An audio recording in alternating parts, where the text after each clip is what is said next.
just want to give a few reminders and make sure if you've seen the program that you make sure you pay a visit with Rick. There's a shot of Siesta Key rum with that, along with a seat on a toilet. So if you know Rick, you know how important a quality toilet seat was. So make sure you spend that time together. Also, there are balloons outside that you'll see with a voice recorder, and the intent of that is everybody, if you have a quick story or something you want to share, please memorize that by recording that. That's very important. And also out in the back there is a lot of memorabilia from Rick's career exploits, different businesses, different things he's done. So please go take a look at that.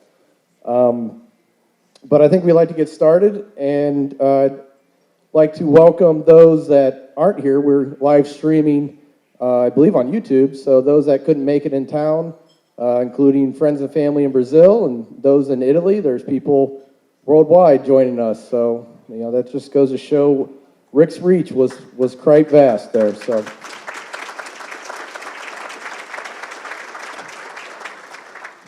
All right, well, I think we get started. Kevin Brainerd is going to deliver the eulogy, so I'd like to welcome him up here.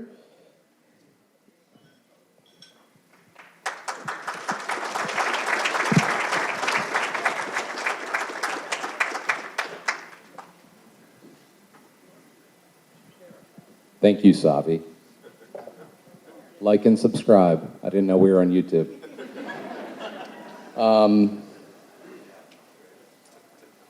All right, so I'm Kevin Brainerd. I've worked with Rick since 2001.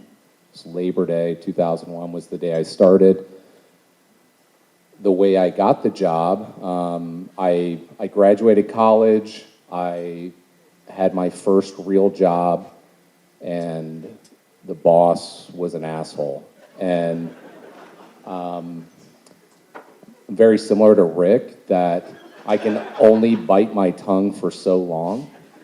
And so I felt inclined to tell my boss that he was an asshole. I wasn't working there much longer.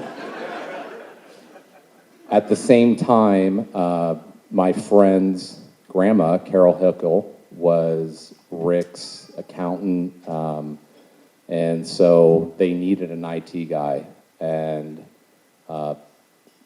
somehow that came to me, and I got to talk to Rick. I remember exactly where I was. I was on my cordless phone, standing out in front of my house. Rick was in Arizona. He had just bought his biplane earlier, and he was out there getting training on doing acrobatics in the biplane, because that just makes a ton of sense. It made a lot of sense to him. And my interview consisted of, do you know anything about cable modems? I said, yeah, I got one. It's like, yeah, all right, this sounds good. Yeah, just go into the office, and I'll let them know that you're starting soon. And you know what? That's kind of like how Rick handled things. I mean, most of what Rick did was very like handshake type deal. He wasn't a guy that's like, we need to put this in writing. If Rick told you he was going to do something, he would do it. I mean, that's totally who he was. So that's my connection to Rick, and obviously throughout the years we've had almost 20 years working together. Rick could never just be a boss. He was a friend. He was a father figure to a lot of us, Savi, other younger guys that kind of came in there. He meant a lot to all of us. It was, the joke at senior TV was like, nobody ever quits. There was two things there. No one ever quits, and nobody can get fired. overdose at work. Hope you can come back tomorrow. So it was always nobody ever retired from senior TV. We have John Nelson sitting over here. I mean, this guy can't say no to leaving senior TV. We had our entire warehouse had decades working there, and it wasn't because, I mean, John didn't need the money. John, if you do, speak up. We'll get a GoFundMe. Okay, so John's good on money, but you know, people worked there because it was attractive to work for Rick, and you know, I'm grateful that I had enough jobs prior to working for Rick that I got to appreciate what kind of boss he was, and a friend, and so many other things to all of us. It wasn't. It would have been. I would have been spoiled if that was my first job, because I would have taken for granted how nice he was. That would have been the expectation. And then you'd walk away from that and you'd come to find out that Rick was the exception. I've gotten to know a lot of people throughout the years doing what I do. A lot of people that are executive directors at retirement communities, nursing homes. I've still never captured even half of Rick in anybody. I think he was that unique. So in August, Pam had put together, and his daughters, Amy, Allie, a surprise retirement party for Rick, and it was a roast, and so we got to make fun of Rick, which was great, because you know, Rick spent a lot of his days using his employees as fodder, and you know, everybody's like, I can't wait for the Christmas party. Well, if you've been at senior TV long enough, you knew that the Christmas party meant that you had to make an ass out of yourself to entertain the crowd.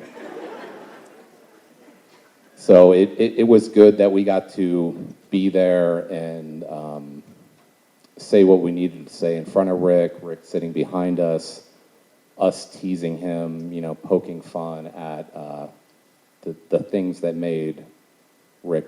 So I'll always be grateful that happened this year, this recently, because I felt like a lot of people got to say what they needed to say. With that being said, you know, Rick and I talked about that multiple times after that. He was surprised, which was very hard to pull off with him. And two, he would always say to me, he's like, oh my God, you were so funny. I loved it. And he said to me, and it's the weirdest thing, but I told Pam this, and this is why I'm here doing this eulogy, is that Rick said to me, probably 3 weeks before he passed, he said, if I ever die, I want you to do my eulogy. And, you know, it was said,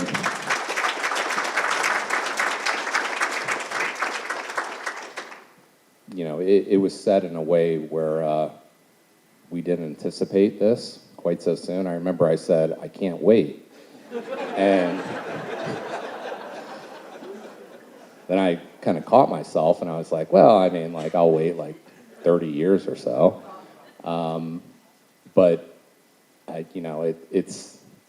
I feel like I need to be here to tell all of you about Rick. And I know all of you have so many different relationships with him. Rick was a man of the people.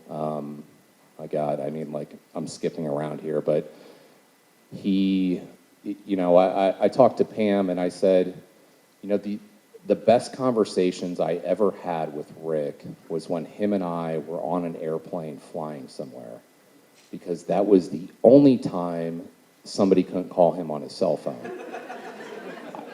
I guarantee everybody in here has his cell phone number. I mean, he might as well have put that on the side of his car, and by God, he'll answer it. It doesn't matter who you are in his life. If you had his number, he's ready to talk to you. Did it matter what was going on? Are we in the conference room having a meeting? Yes, but I'm going to take this real quick.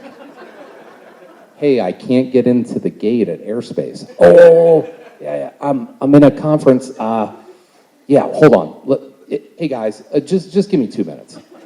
So he always found a way for everybody, always. And it was very rare to call him and not hear him pick up, but when he didn't pick up, I just assumed he was in the air, because every other time he picks up, and if he was actually busy and couldn't answer his phone, he would let you know that he's busy right now, but at 1:30, he'll be available.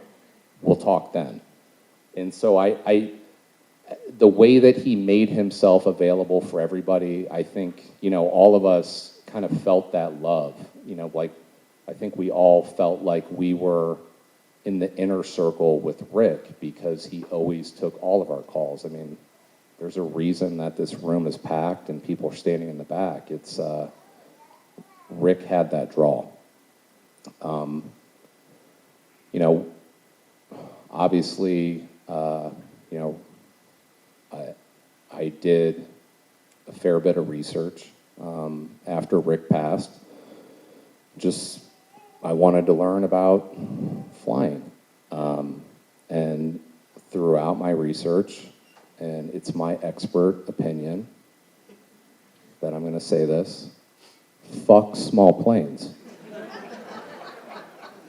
I honestly, I never knew a better pilot than Rick, a more diligent pilot than Rick, and, here we are. I'm standing up here because it just shows you things are out of your control. So, with that being said, I have a ton of Southwest points. I know some of you are pilots. You probably got here through Airspace Place. I will help you get to where you need to go, so you don't have to fly something that unreliable. So, everybody is always like, working for Senior TV. They knew I traveled. But my travel with Rick, it was always special. The deal with Rick was anywhere you'd go, it wasn't, if I'm traveling somewhere for work without Rick, I check in at the hotel. Ooh, that restaurant's right next to the hotel. I'm going to go there and eat, and then I'm going to come back to the room. I'm going to watch TV, and I'm going to fall asleep. Same trip with Rick. We check in. Hey, do you guys have any brochures? Gather 15 to 20 brochures, page through all of them, and then the next thing you know, we're going skydiving. We're going indoor skydiving. I just wanted dinner and to put my feet up, and he would feel the need to go skydiving. So I just wanted to name some of the places that I got to travel to with Rick, because, it's funny, as I travel now, every place I'm visiting, I've already visited. And the time I visited it, it was with Rick. And my memories in almost every city are with Rick. So, we all have our own struggles, and this is my struggle, and I know this is other people's struggles, but I just want to name some of these places. Breckenridge, Colorado, Denver, Colorado, Golden, Colorado, Atlanta, Georgia, Boston, Salt Lake City, Tampa, Orlando, Sarasota, Miami, Fort Myers, Las Vegas, New York City, Los Angeles, San Francisco, San Diego, Chicago, Milwaukee, Quebec City, Washington, D.C., Dallas, Austin, San Antonio, Hilton Head for Savi's wedding, Nashville, Memphis, New Orleans, Philadelphia. So these are just cities like literally off the top of my head that most of these, I visited them for the first time with Rick. You know, again, this was work. You know, this is me. This is the life that I had to live. It was awful. Things we did in these cities, airboat rides. We drove on the beach. Have you ever driven on the beach? I had never driven on the beach. Rick decides, well, yeah, let's rent a car when we get there, and I know the spot where we get on the beach, we can drive on the beach. So we drove on the beach in Florida. It was pretty fucking cool. I'm grateful for that experience. Indoor skydiving, musicals. Had I ever seen a musical before? No. Does Rick love Jersey Boys? Yes. We went and saw Jersey Boys in Vegas. Comedians, some good, some bad, but all of them Rick picked.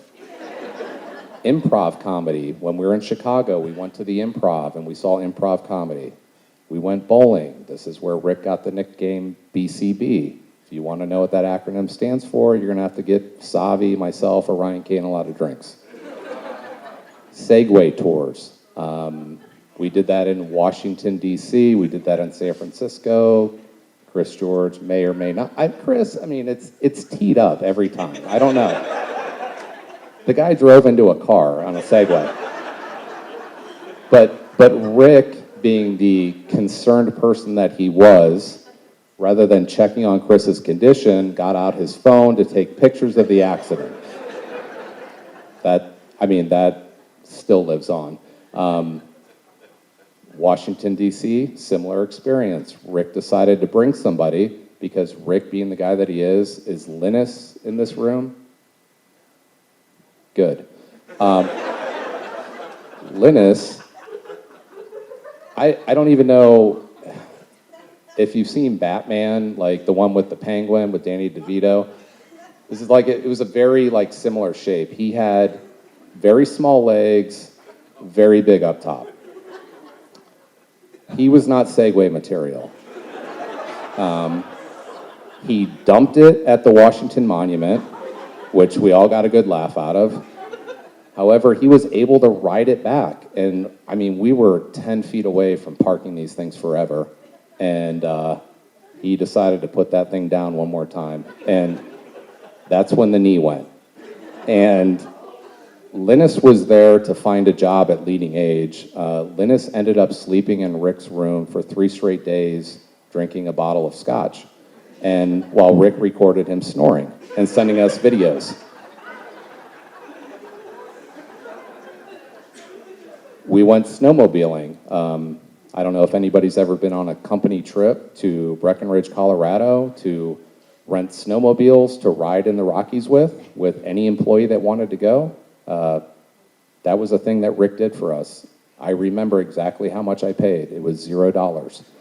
And we had an unreal experience. Savi and I were laughing about this earlier. We were in really deep snow, 10,000 feet up. Our snowmobiles are sinking. It was an unreal time, something that none of us would have done on our own. I mean, I don't even think we had the means to do it on our own, much less the adventure side that Rick had to want to do that. Rick and I went skiing. We found a way to stop in Salt Lake City before we had to go to a trade show in Las Vegas, and somehow we ended up at Park City for business. You know, the deal with Rick, and I don't think anybody from the IRS is here, but we determined that when we visit a hotel, as long as we ask to see the hotel manager and ask them what they did for TV service, that we were trying to sell something. This was a business meeting. We can now expense this. So Rick and I skied Park City, and we asked the hotel manager, "Are you happy with your TV service?" "Yes." "Okay.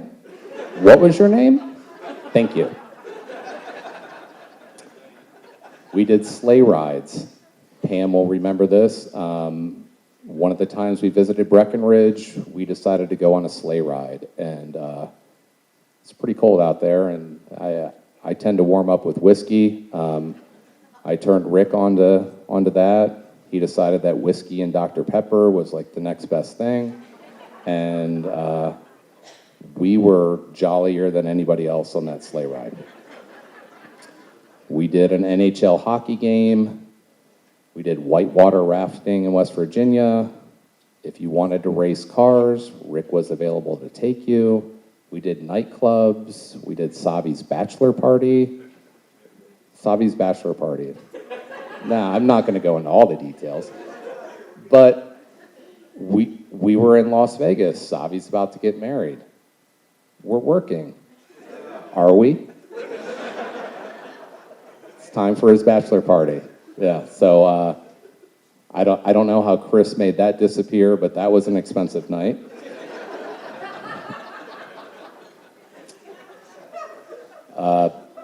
Got to see TV show filming. So Rick was big into, if you were in New York or LA and they're gonna record Jay Leno, yeah, we got to get tickets. We got to get tickets. So you'd go and see that. We gambled at casinos. Every time we were in Vegas, Rick would say, "Are you going to gamble?" I'd say, "I don't know." He'd be like, "Here's $100. Just go gamble." So I'd gamble. We spent time in hot tubs together. We had foot massages together. Again, this was work. We were at a trade show all day. Do your feet hurt? My feet hurt. Do your feet hurt? Yeah, they kind of hurt. All right, I got us. Next thing you know, I think is there 4 or 5 of us? We were in Boston, and I mean, I literally think we were in the upstairs of somebody's house getting our feet rubbed. And of course, I mean, there's a million pictures of it, but it was super awkward, and Savi and I were talking about it.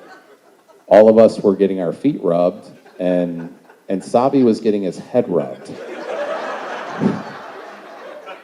It just didn't make a lot of sense. We so question it.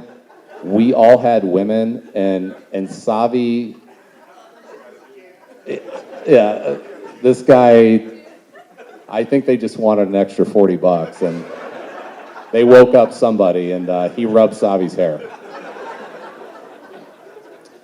We did Chinatown. Rick, my God, this guy, I don't know if he was, it's hard to say that he was cultured, but he liked culture. So the Chinatown stuff, that every major city we were in that had like a Chinatown area, we were always there. San Francisco comes to mind, Boston. I'm trying to remember some of the other cities where we ended up in Chinatown. I mean, Rick liked kind of all kinds of food. He had no qualms trying anything, or at least going to a place and making someone else try everything. Savi ate duck tongue, I believe.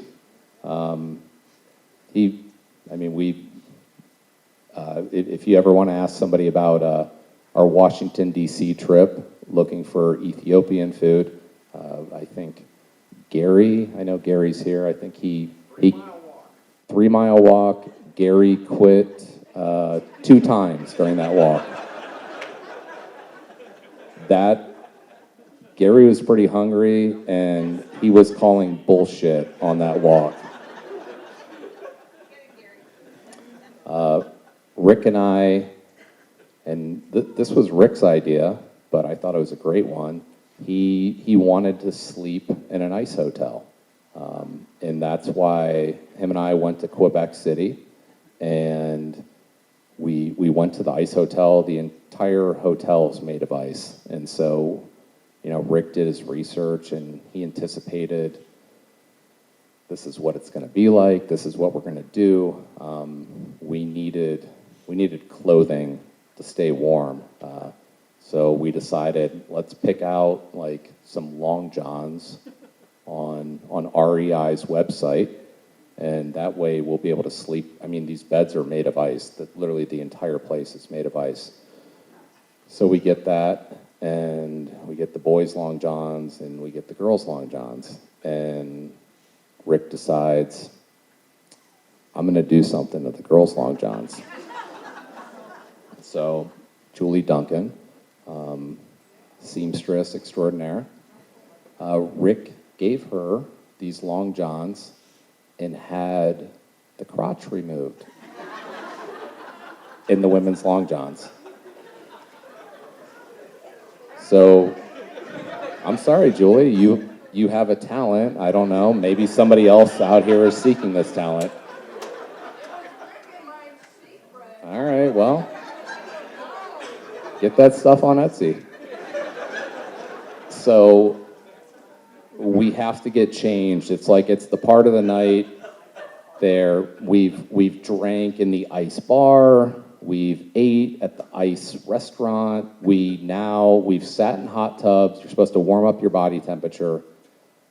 Go into this room, take off your swimsuit, put on your thermals, and then you have like this North Face sleeping bag. So Rick and I are in the men's room, and there's a wall dividing the women's from the men's. And so we're sitting there putting them on, and we're just waiting for them to realize that there's a pretty massive hole in the front of it.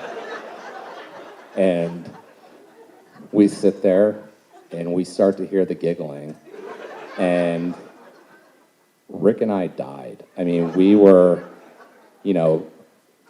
Rick loved himself a good laugh, and it didn't matter how much time or money it took to elicit that laugh. He was all in, all the time.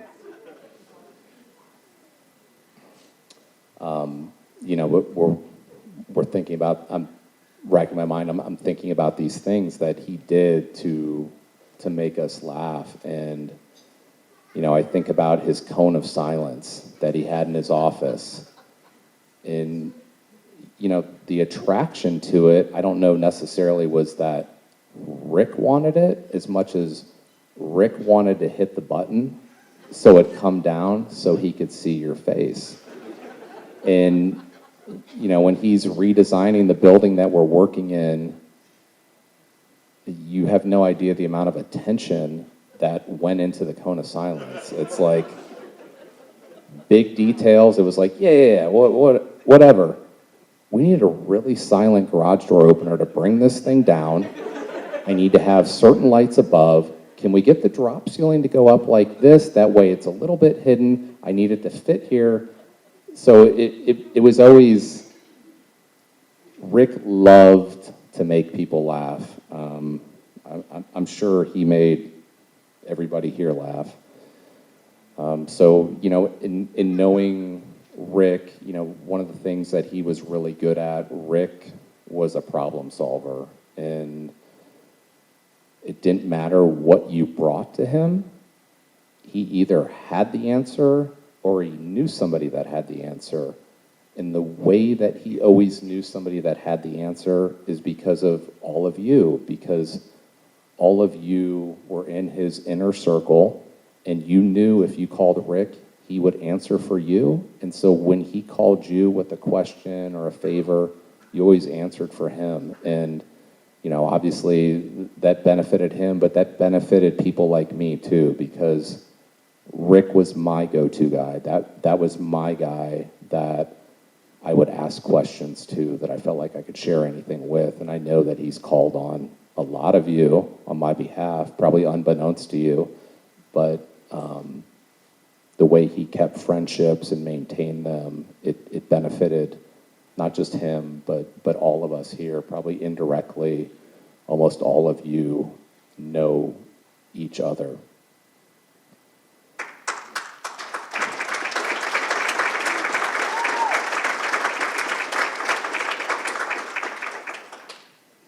And, you can't talk about Rick without talking about his generosity.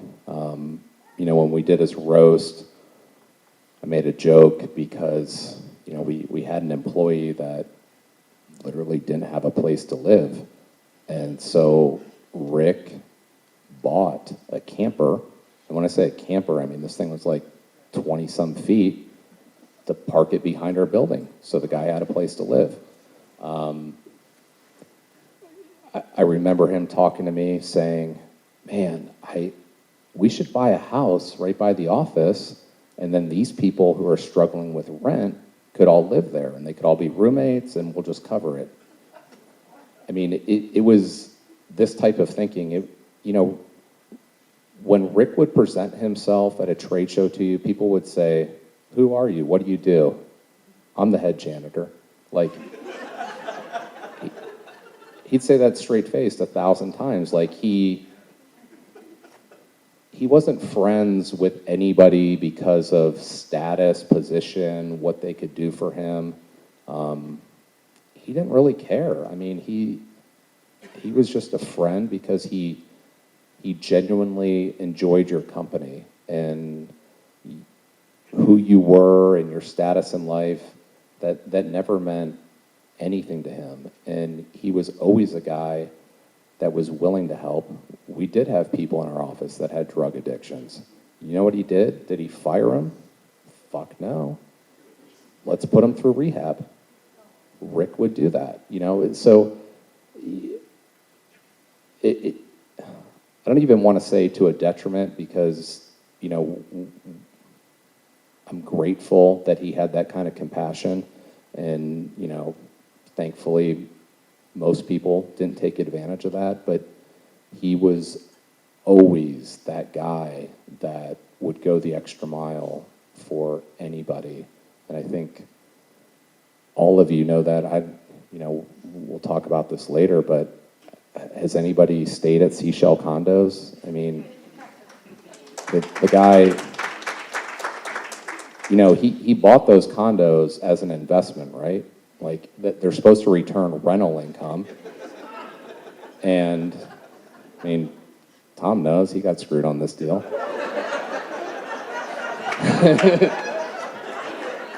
Yes. There you go, Lori. And we got Lori over here. She maintains an Excel spreadsheet that's just friends that are staying there. And it wasn't like, God, I got to get into Rick's inner circle because I really want to stay at Seashell. I mean, talk to him for a good hour. There's a chance he might offer it to you. And he did this with everything. Pam and I were talking. It was just like, he blew me away. Like, last month, he wanted to buy something for Seashell, and I said, you should reach out to this guy. This is the guy that we haven't spoken to in 10 years. Rick reaches out to him, and oh, by the way, hey, if you're ever in Sarasota, come by. You can go on a boat ride. That was the generosity of him. Just, it literally, it knew no ends.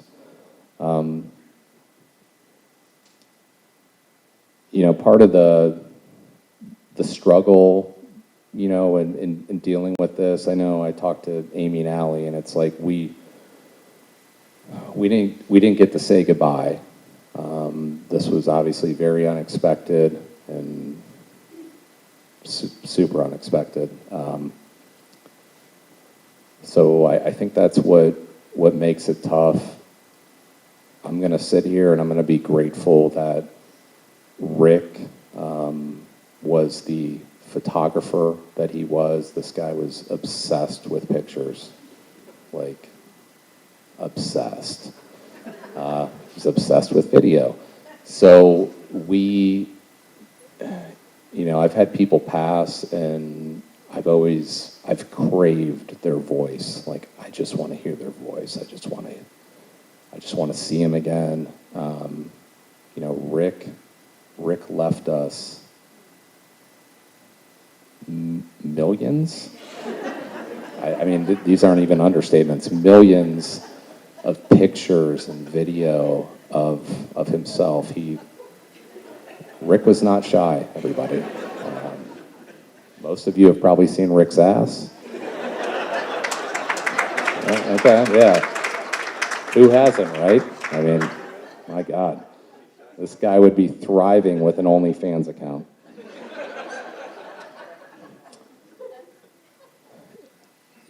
The last thing I want to touch on is that Rick was so proud of you, Amy, Allie. While obviously I've known Amy and Allie for a long time at this point, but I knew everything about them. And I'm sure a lot of you did, because everything you guys did, your dad would talk about your success. And not even just your success, it was like, Amy moved, she got this house. And it was like, I got to see 30 pictures of the house. I got to see the live edge sink in your bathroom that was done. Like, I've watched your remodeling take place. It was, Allie's doing this at Case, Allie's over here at Google, but she thinks she wants to do this. It was just, your dad was so proud of you girls and what you've become, the choices you've made, how hard you've worked, just the life choices. I mean, literally, there's no exaggeration. I heard everything about you guys. Everything. Just most I can say. But it was like the places you were living. I got to hear about your roommates. Like Amy, I met, is it Alyssa that you lived with? I met her on the elevator. I'm like, hey, Alyssa. I'm like, I actually remember your townhome because I saw 100 pictures of it. Like, so I just want, you girls to know and everybody to know that, Rick's legacy is his daughters. It's all of us. If there's anything we can take away from our time with Rick, it's knowing that this guy lived life to the fullest. A lot of people probably look at it and they're like, God, if he would have retired sooner, he could have enjoyed life. And it's like, bullshit. Rick was living life, living life hard, and to the point where trips with Rick, I would rest before I went on trips with Rick, because this guy's like a Red Bull commercial. He was ready to do everything, and I don't know. I did so many trips with Rick to Vegas, and it was like, damn, can we chill, Rick? Meet you down here in 10 minutes. So I think, if we can all take away something from Rick, it was generosity, his love of life, his sense of humor. God, what an amazing person that we all got to spend time with. We need to be so thankful for. I know, I actually got to see Rick do a eulogy, but I know that all of you here, he would have done anything for, anything. I never presented anything to him I'd never heard him resist something that I would ask. And so, I got to be his business partner, his friend, his employee for 20 years. I think I disagreed with him 2 times in 20 years. And those disagreements lasted 20 minutes. It's, Rick could get excited. We saw it, but, I told everybody, I'm like, give the guy an hour, he won't even remember what he was excited about. And I love him. I love what he was to me. He taught me a lot, how to be a good father, how to build relationships, maintain relationships, how to grow a business. It's shocking, but to grow a business, I don't even know if the idea has to be great. But you know what you have to be great at? You have to be great with people. And Rick,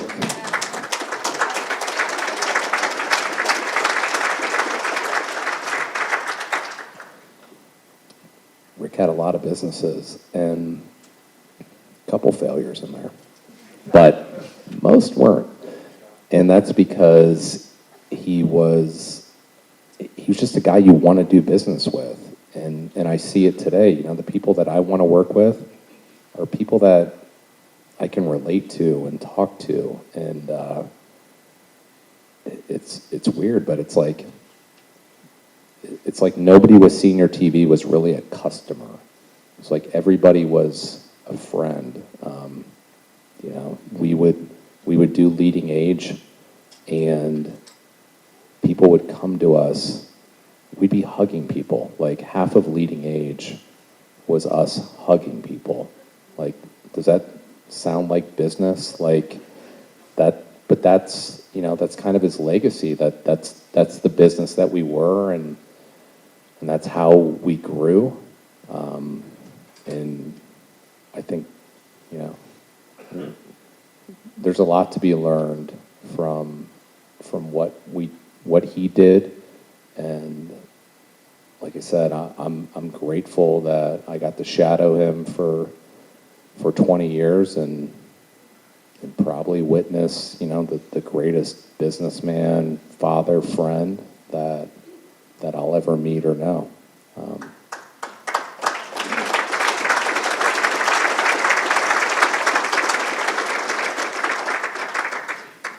So I just want to wrap up with just saying one more time, I appreciate all of you here.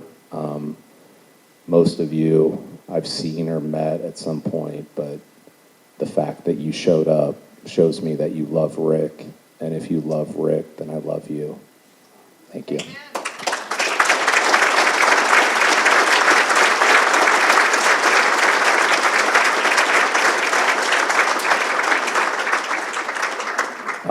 Now I want to introduce any one of the Briggs brothers to come up and speak. There's 3 gorgeous men that share Rick's DNA.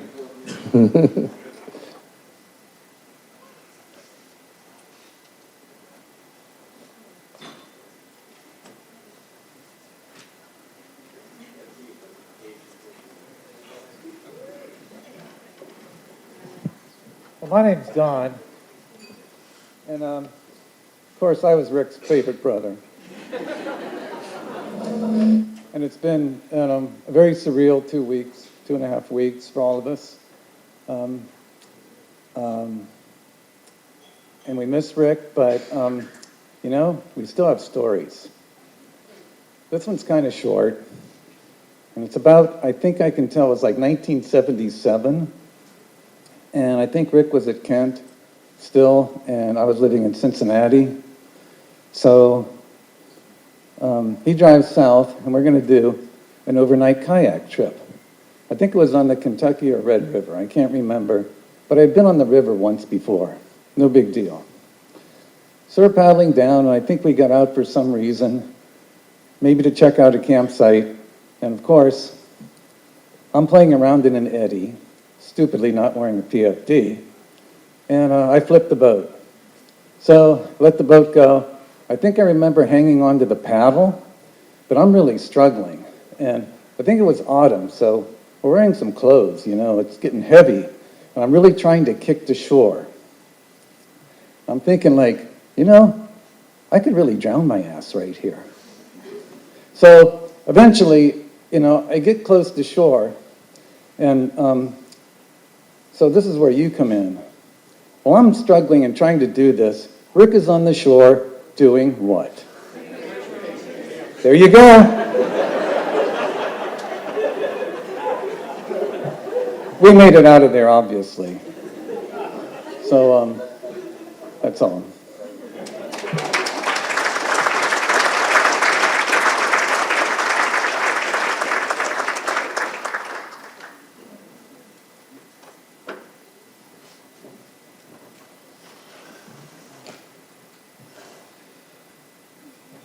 Hi, I'm Tim, Rick's favorite brother.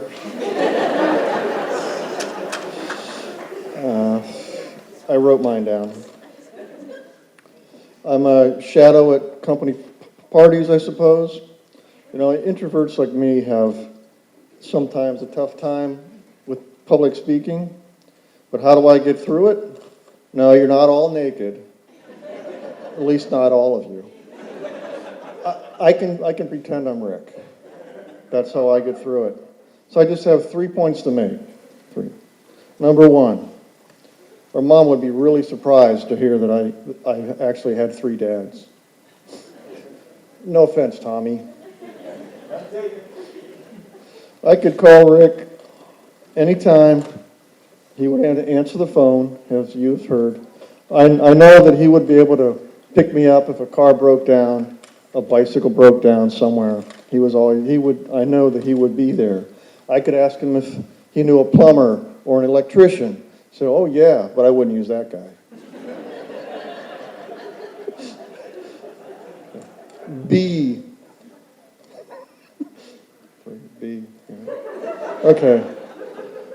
A lot of people have stories about Rick. Why? Because he was important to everybody. Everybody was important to him. And he would make you feel that you were important to him. 3, I've lived with hand-me-downs from Rick my entire life. Mom knows that. A few weeks ago, he even dropped off another shirt.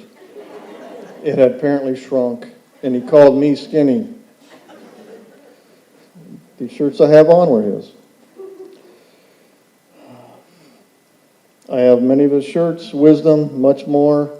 Before Stellar, he trained me selling golf balls at trade shows, shampoo at flea markets, and giving away hole-in-one prizes. If you would ask me to park cars for the old-time flea market again at 5 in the morning, of course I would do it. So thanks for listening, and now you can put your clothes back on.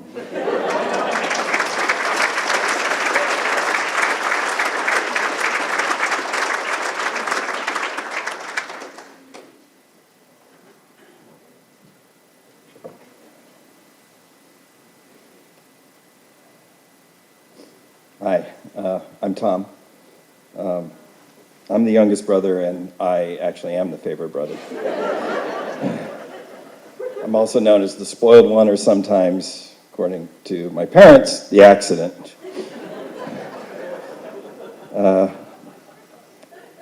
Some people say that I look alike Rick, I sound alike Rick. It might be true, but actually Diane reminded me this morning of a story when Rick and I both lived in the Akron area. We used to love this restaurant called Peking Tokyo. It's now over on State Road, known as Golden Dragon. There you go. All right, you've all eaten there. So the funny thing is, we used to both go there separately with our dates, and over quite a few years, actually, we got to know the servers pretty well, and they would look at us like, with this funny face. And Diane reminded me that once we went into the restaurant together when the server finally recognized that we were actually brothers and not the same guy dating 2 different women. So she was glad that we weren't using their restaurant as a dating mechanism for, married guys. You might say, why am I wearing this ridiculous jacket with a shirt? Because I was here a couple of years ago and we were going to do a motorcycle ride, so I decided to spend a couple of extra days. We went to Macy's. I bought some dress clothes so I could actually go into the office, and we both saw this jacket. And we both have this jacket. And we both wore this jacket out at night, that very same night, together. And the server there said, okay, I get it. You guys aren't twins, but which one's younger? He was so proud that night. Like, are you kidding me? This is great. So, yeah. We all know that Rick was busy, busy, busy. He probably was the inspiration for the Ever Ready marketing department's depiction of the Energizer Bunny. There's no doubt about it. But what you probably didn't know was that Rick was actually quite a movie buff. It was the one time where he would sit for an hour and a half, 2 hours, maybe 2.5, that would be stretching it, to actually watch a movie. So I thought I'd share with you some of his favorite movies and some of his favorite scenes, because they are reflective of what Rick's personality was: adventurous, humorous, courageous. A Million Ways to Die in the West. I mean, these are not Academy Award winners by any way, right? Porky's. Every James Bond movie, including the ones made by Timothy Dalton. Captain Ron and Stripes. Favorite movie scenes? Number one is actually a scene in Million Ways to Die in the West that I can't actually tell you about at this setting. In Porky's, do you remember Beulah Ballbricker, when she describes to the principal how she plans to identify a certain person? The campfire scene in Blazing Saddles, of course, and the family table scene in The Nutty Professor. I'm pretty sure the last two were probably the inspiration for his hot tub in a can gift. You already know about Rick's business exploits. Indeed, many of you attending here are actually still are part of one or more of them. In many ways, Rick was actually Michael Keaton in The Night Shift. He was the idea guy, right?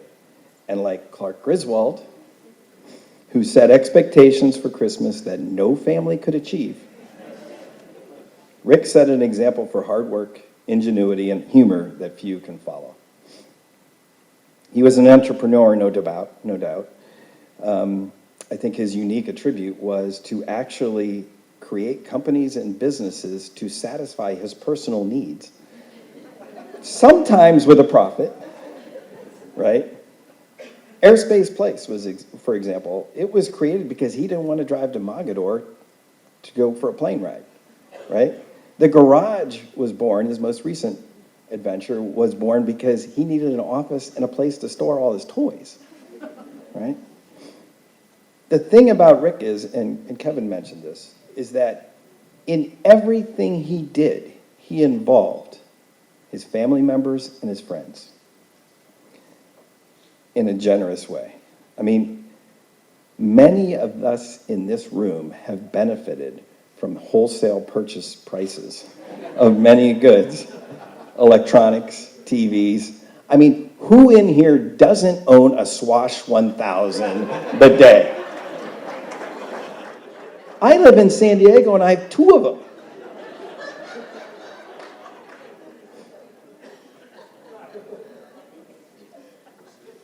He also gave us, many of us, our first jobs, or jobs in general. And so a sense of accomplishment, as well as some coin in our pocket, as Captain Ron would say. My wife Denise and her sister Danny, who's back there, worked at Pro Putt Miniature Golf Course when we were in high school. And I worked at that golf course and with my parents and my brother Tim, my friend Brian, who couldn't be here today. He also gave jobs to me, building decks with him and screened-in porches and Decks by Dexter. I was doing maintenance at the shopping center where the golf course was located, along with Brian. As a young lawyer, he actually gave me the opportunity to defend Rent-A-Nerd, the trademark, against some nasty person who was trying to steal it. In many ways, Rick really exemplifies what that great prophet Captain Ron said, which is the way it works shipboard is, you do your job, you do it good, you get a better job. That was Rick. He was also a movie maker, His love for movies started when he was a teenager. He took a movie-making class while at Kent State, and since then he's been a prolific scriptwriter and movie maker. It won't surprise me if the Sundance Festival probably doesn't ask us for some of his footage to actually show in a special tent. But most important to me, when I was growing up, when Rick would take me places, I mean, think about it. He was 8 years older. He's my bigger brother. Everything he did was so cool, right? So one time he asked my parents, said, "Can I take Tom to Kent State with me?" And my mom's like, "Whoa, Tommy, I don't know. You're only 12, 13 years old." Rick's like, "Don't worry, Mom. I got it. Everything's under control. We'll just ride the elevators, we'll just have fun. We'll walk around." Little did either of us know, I spent the weekend wearing long underwear, blue shorts, a mask and a snorkel, and flippers, running around Kent State campus. That was the weekend we filmed, and I became a superhero known as Snorkel Man.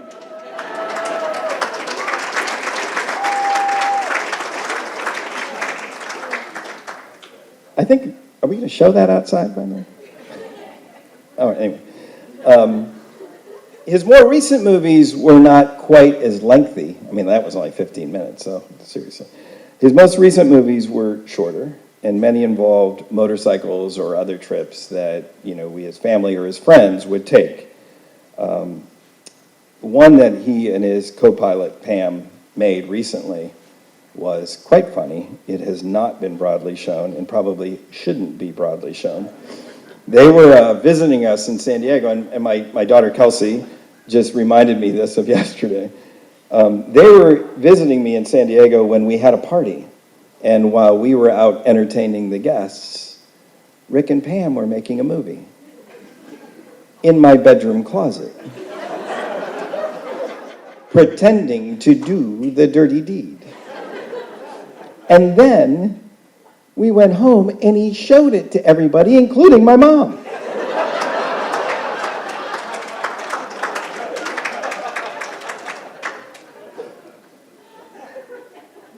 Growing up with this guy was fun. There's no doubt about it.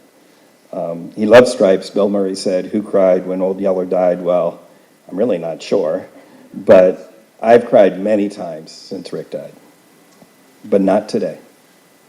I'm going to tell you why. It's because of all of you.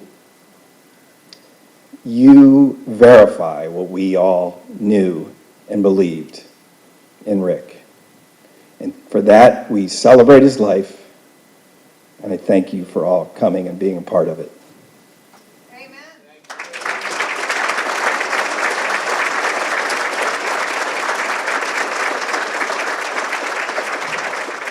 So I missed the moment, but I said, who was up here before? 10-year-old? So anyway. All right. So Kevin, in his remarks, he mentioned how accessible Rick always was with his cell phone. And it's absolutely true.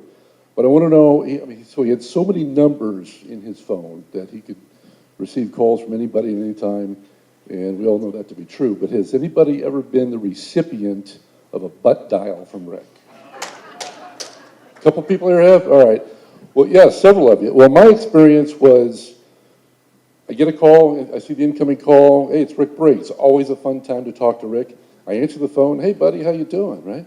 Hey, I usually addressed him as Captain Rick. Hey, Captain Rick, how you doing? And nothing. I hear some background noise in the background. I realize it's a butt dial. Now, most friends would respect his privacy and hang up the call. But this is Rick. This is going to be good. So what do? I put it on speaker and call people over, right? Hey, you're about ready to get entertained here. So I did that, and they were in the car. It was him and Pam, and I think the girls were there, driving down the road, and we had like 8 minutes of entertainment. Just snippets of that were like a cold weekend in Vermont, what they were doing to keep warm, and some other stuff like that, But very entertaining. So, but those of you that don't know me, my name is Darren, and I met Rick through aviation. him as a pilot and me as an air traffic controller. Rick was learning to fly in a small airport out in Wadsworth back in the mid-90s, and I was at my first assignment with the FAA, working the airspace at Akron-Canton Airport, and about 30 miles around there in the airspace there. And being a good student pilot, Rick always wanted to learn more about the other side of the microphone, because a lot of what pilots do, they talk on the radio, talk to air traffic control. So Rick came over for a tower tour one day to the Akron-Canton Tower in the radar room. And of course, being the pilot in the air traffic control facility at the time, I was designated as the tour guide for anybody that wanted to come through. So the first time I met Rick, he came through, introduced himself as a student pilot flying out of Wadsworth, and I said, "That's great, thanks for coming by, here's what we do." At the conclusion of that tour, he presented me with what's called a hillbilly unicom. And it was basically just a plastic megaphone that you yell through, right? And he thought that I would think that was funny, that the air traffic controllers could use a megaphone just to yell out instructions to pilots. And he also gave me, and you heard it referenced earlier tonight, a can of beans, which was the hillbilly hot tub. And my first thought was, as a stewardship of the government air safety, I gotta keep an eye on this guy. He's gonna go fly airplanes. He's gonna need a lot of oversight. So as he would progress in his advancement in aviation, I always made it a point to know what airplane he owned, right? And what the specific call sign of that aircraft is. And so when he's flying through my airspace and I'm working, I was gonna know that it's him. And we got to be good friends, and he got to know my voice. And frequently when I'm working, he'd come through my sector, I would say hi to him, "Hi, Captain Rick, how you doing?" He'd say, "Hi, Darren." We'd talk on the frequency, just a normal exchange. Professional pilots would end it right there. Just keep it brief, "How you doing?" Rick liked to talk, man. He's like, "Hey, that's my buddy, I'm the air traffic controller. I'm gonna have a conversation. Doesn't matter how busy I am, right? We wanna have a conversation." One of the more memorable conversations I had with him is we had the normal exchange, "How you doing, Rick? Hey, Darren," and so forth. And then he says, "You know what? I'm really glad you became an air traffic controller." He says this on the radio, on the frequency. I says, I took the bait. I should have been suspicious. I get that. I took the bait. I said, "Oh, that's very nice of you to say. Why would you say that today?" He says, "Because, Darren, you have a face that's only suitable for radio."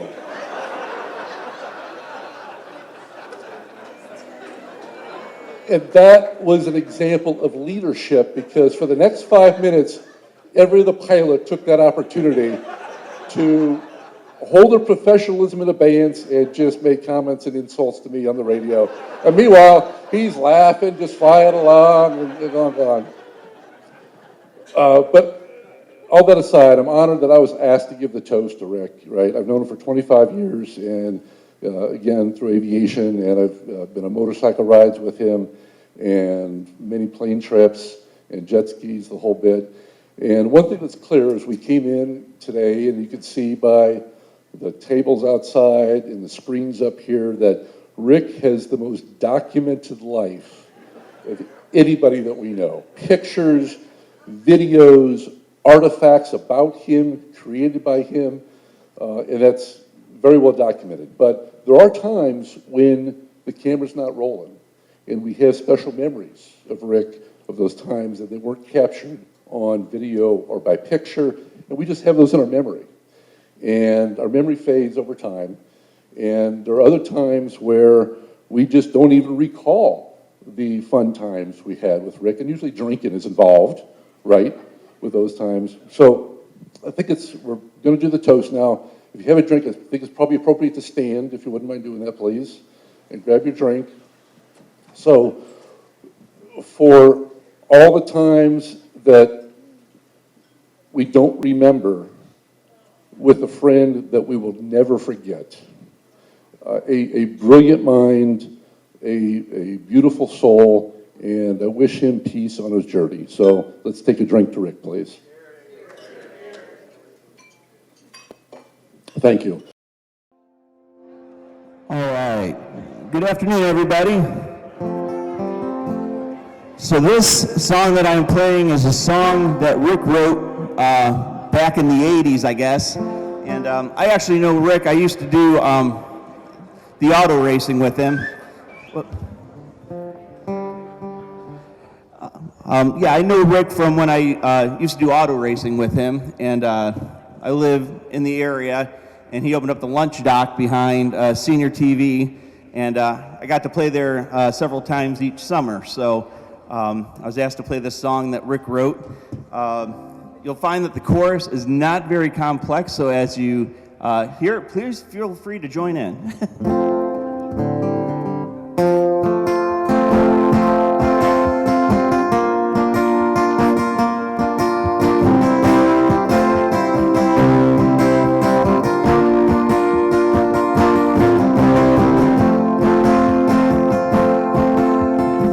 Short for short, just a little too high. And the one glaring in the eye was staring over the edge of my house. And then I saw him like one-eyed tiger mouse.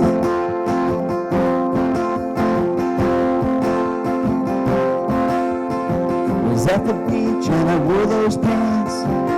Didn't know, but I would get a glance. The girls walked by with giggles and stares, and there was Freddie pouring out of my shorts.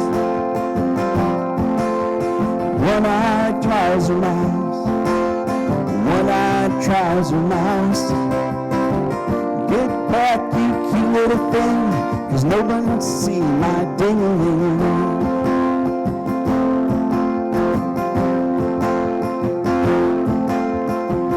There I was in the dentist chair, he said, open up and hide in there. Don't see cavities on your teeth, but what's that crawling out from underneath? We're a sickle to the hero shop. We're a sickle to the root beer shop. Saw a poster and I climbed on top. She bought a ripper, filled it to the brim. She said, this one's for you, but what about him? One-eyed trouser mouse, one-eyed trouser mouse. Get back, you cute little thing, 'cause they don't want to see my ting-a-ling.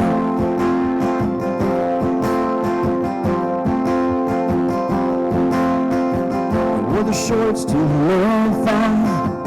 Fired the pistol and I was gone. The judge said that's a modified race. Congratulations on first and second place.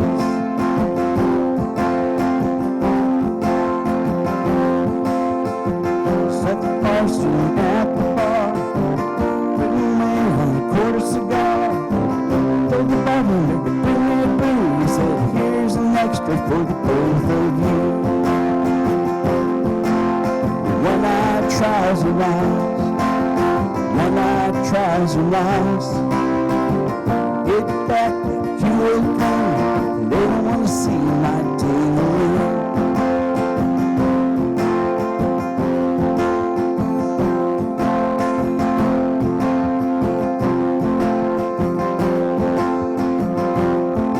Well, I guess my shortcut just a little too sad. You would have made it easy when I had to be.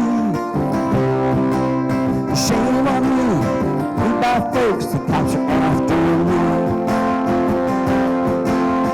One-eyed trouser mouse, one-eyed trouser mouse. Get back, you cute little thing, they don't want to see my ding-a-ling-a-ling. One-eyed trouser mouse, one-eyed trouser mouse. Get back, you cute little thing, 'cause they don't want to see my ding-a-ling. Thank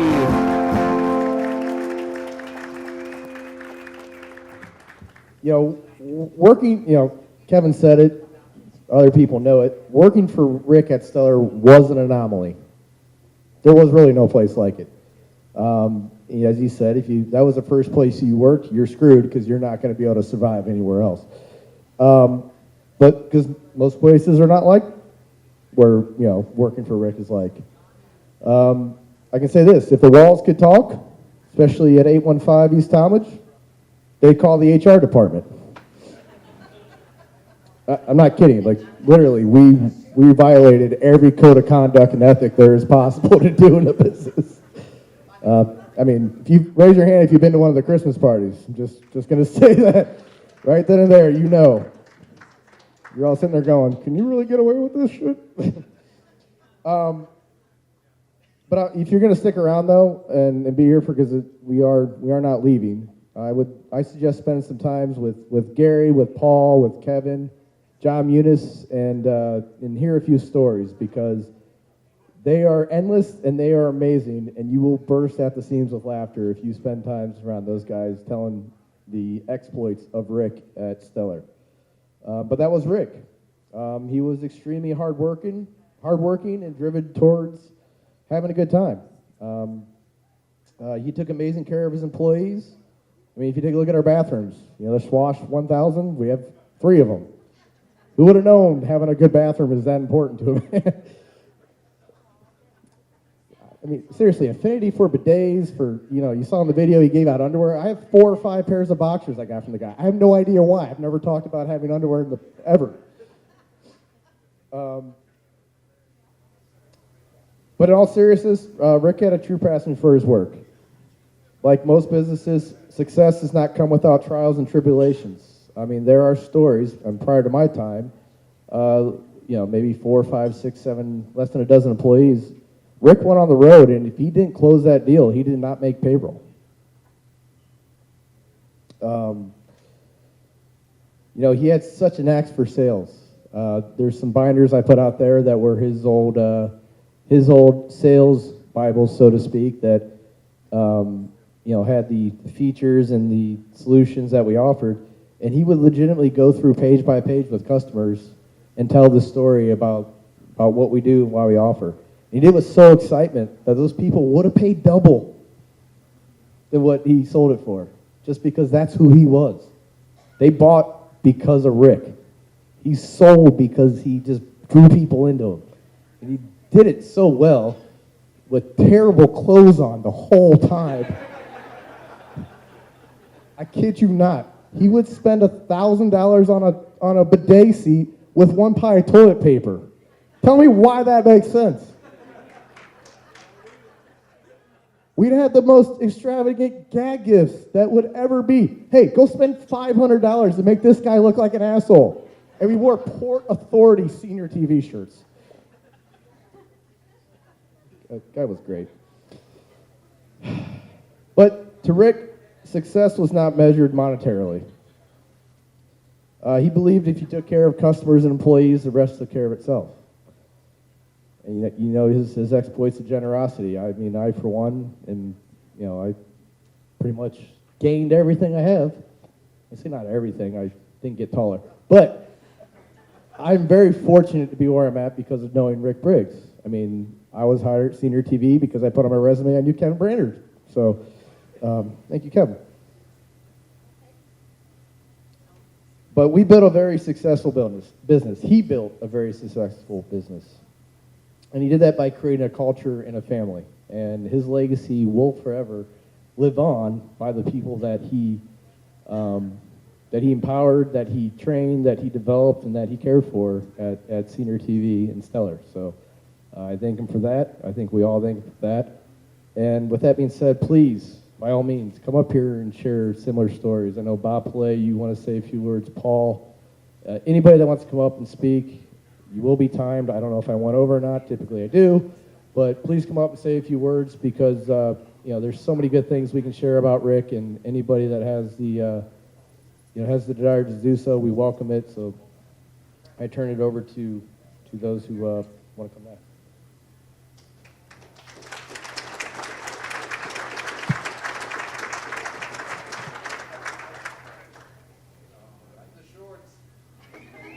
Oh, shit. Anybody but him.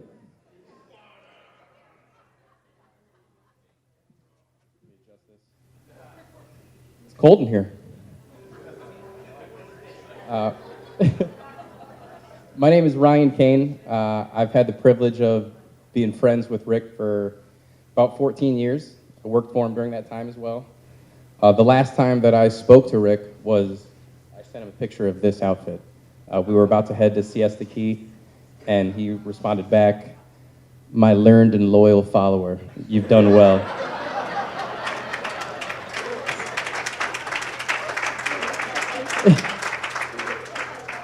He called me after that, and we did some reminiscing, some talking about the future, and it'll be a good way to remember him for a long time. I think today we've heard a lot of iterations of how Rick was one of a kind. My friends used to joke with me, "Have fun today at work at the chocolate factory, tell Willy Wonka I said hello." And they really weren't far off. We had cookouts, we had parties, we had double elimination ping pong tournaments. Still got eliminated. I wasn't going to bring this up, but actually I won it. You name it, we had it. Rick believed in a work hard, but play harder mentality. He always rewarded hard work, but it was rarely with money. There were trips, experiences, et cetera, et cetera. He always wanted to put a spin on it and make it extra special, and I'll miss that. While thinking about what story I wanted to share today, it occurred to me how many lifelong relationships, how many once-in-a-lifetime experiences that I've had that are all either directly or indirectly tied to Rick. And I bet a lot of people here feel the same way. Some of the stories that I was thinking about are not appropriate to share. Some have been sworn to secrecy. One in particular was we were all in Nashville, and we were looking for a dinner spot, and we saw a spot, and there was a big line of people coming out the door. So we said, all right, it's probably a good spot. We roll in, and the hostess says, "Are you with the automotive industry show?" And we said, "Of course we are." So we got in line, we snuck in, we ate all their food, we drank all their drinks. Kevin and I got into a rather loud argument about foreign versus domestic vehicles that lasted for quite a while. And about a month later, we checked their website, and there was pictures of us partying on their website. So there was this shuffleboard table, and we probably played like 100 games of shuffleboard that night. We returned to the office after the trip, and within 2 weeks, we had a shuffleboard. At one point, we had a basketball hoop, a jukebox, cornhole boards, a shuffleboard, a ping pong table, a pool table, 2 full arcade games, and a full working gym. The chocolate factory, indeed. And a slot machine, yeah. So that is what I am taking from my time with Rick, that you don't ever have to grow up. You can work hard, you can create a life for yourself and for those that you love, and you can still have fun every step of the way. Not a bad legacy, if you ask me.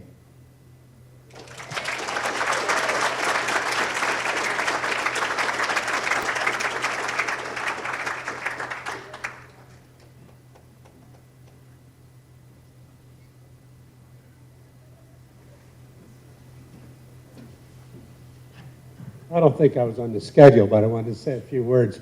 Rick was my brother-in-law, married to my wife's sister, Diane. And I've known Rick from the mustache years, watched the children all grow up together with our boys, and he was just a terrific fellow to know. And when Kevin was up here, I thought I would hear the story about him going to Atlanta to a trade show.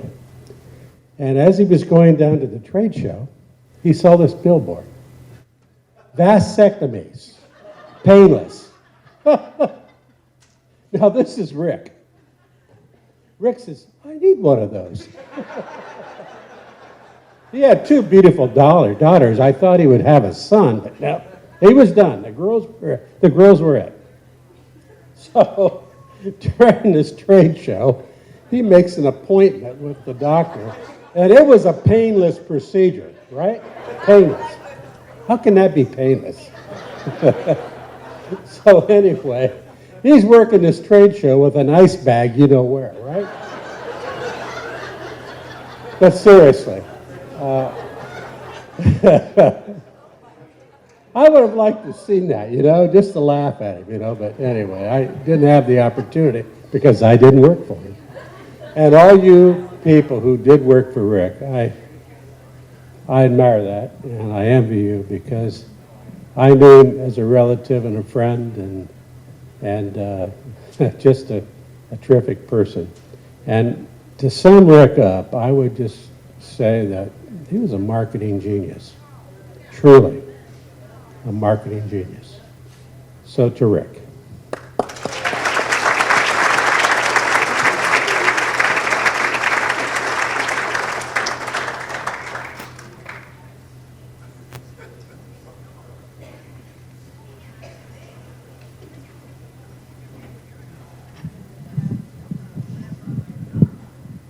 Hi. I've been in sales with Rick for the last 25 years, and the one thing he taught me is your opening statement is what people are always going to remember. That is what they're going to keep. So I want to get this right off. I absolutely loved Rick Briggs. I wasn't going to do this. Okay.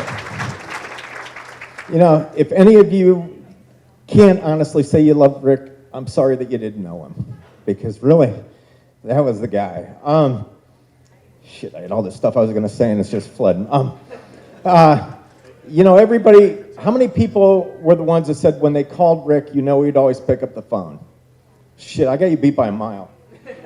October 21st, 2004, for the first and only time in my life, I got arrested. I get hauled into jail. I get one phone call. I'm thinking, well, who's it going to be? The soon-to-be ex-wife? No, that's why I'm here. Parents? No. So who do I call? I call Rick. Rick shows up the next day at 5 o'clock, bails me out. Great guy. The first thing he says, I kid you not, is, well, I guess you're living with me now. And think about that. Most people are worried about losing their job, and Rick, for the next month, I'm not sure which one, but Allie, I think it was your bedroom I stayed in at the house in Cuyahoga for a month. And then I remember, because one time they were coming over and I slept by the pinball machine in the basement. Well, so, and you think, wow, Rick's a great guy. I call bullshit. So there's going to be a penalty. So then we get to the Christmas party that year. And I show up about an hour early, and, and I'm also coming from Rick's house. And he goes, oh, yeah. He goes, I got your outfit. And I have a black and white striped prison uniform. And how many people were employed? I don't know if anybody even here was there then, but, okay. And so I have to get up and dance in front of the whole place to Jailhouse Rock. No. And you think, oh, that's penalty. Oh, no, child's play. Because before it's done, and Paul, where's Paul? Paul was there. Remember? I had to drop those things to show the boxers that he got that went along with the outfit. So, Rick, the thing about Rick is, if you worked for Rick, that's a lie, because you've never worked a day in your life. Really, it was an adventure from start to finish. I know we've only got a couple of minutes, but Paul and I could tell you stories, Kevin, everybody, for hours about Rick. And he's the only guy I know that literally got me escorted by security out of Independence Hall in Philadelphia and out of the Alamo in San Antonio, thanks to Rick. Oh, yeah, no. We were at the Alamo real quick in San Antonio. Here's one, because most of them I'd have to ask Allie and Amy to leave for the story, so I'll do the one that we can. And we're in the Alamo, and there's a docent there who's leading her tours. Pretty impressive, I know the word docent.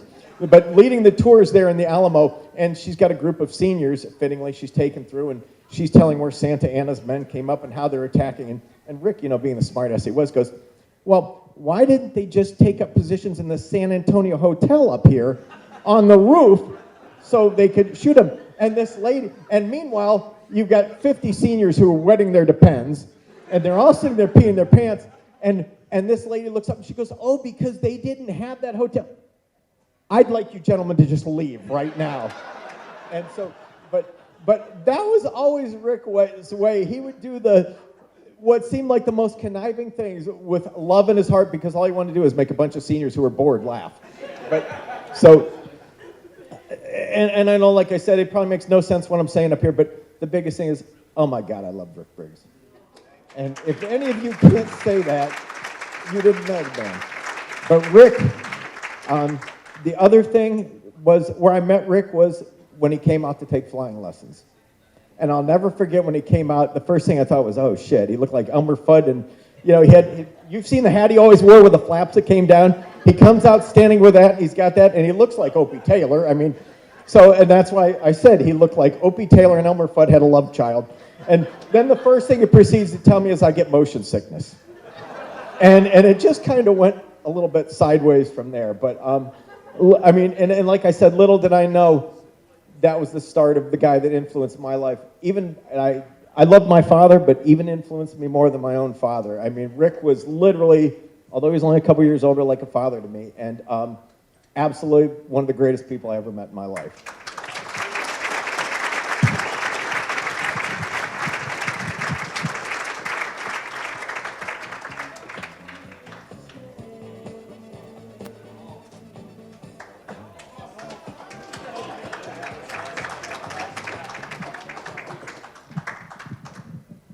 For the tall guys in the room. You know, never in a million years would I have thought that I'd have to do this today. By the way, my name is Paul Kennard, for those of you who do not know me. I'm Rick's favorite black friend.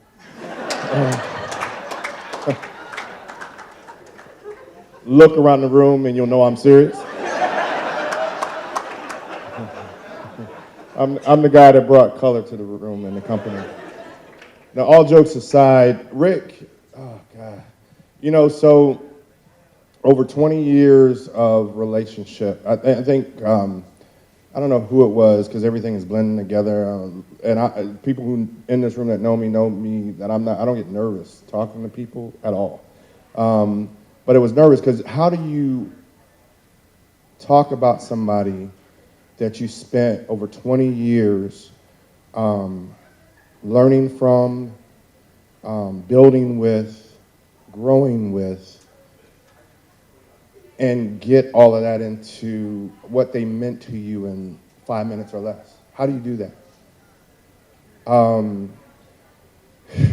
Rick, so I'll talk about you know, some of the things that he did for me. He took a chance on a guy, again, you know, where I come from, you know, opportunities to work for a company, be a part of a company, build something with somebody where it impacts thousands and thousands and thousands of people. And I think Gary can say this, is that I don't think we weren't thinking about the impact of what we were doing and how that would impact the senior living industry as a whole and seniors as a whole when we started doing this. But now, 20 plus years later, you know, I look back and you know, things that he taught us on how to do. I think my first week, here was the first week I started doing business with Rick Briggs. He said, hey, yeah, you can come in.